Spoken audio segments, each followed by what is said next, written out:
Guys, welcome back to our YouTube channel. In this video, I'll show you how to apply for coupon codes in ChatGPT. Now guys, you need to make sure that you get the valid coupon code from a trusted source. Say for example guys, you can get valid coupon codes from a few websites. So over here, just go and search for ChatGPT coupon codes. After that, you see a lot of them, and I recommend you guys to use this one, which is a simply codes over here. Now go ahead and tap and then choose some of the codes. But then guys, to use those codes, you need to first upgrade. Now to upgrade, click on this upgrade button in your chat GPT.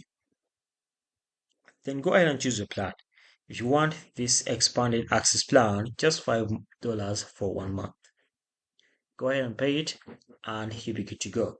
So basically that's it guys. Thanks for watching. Please subscribe to our YouTube channel.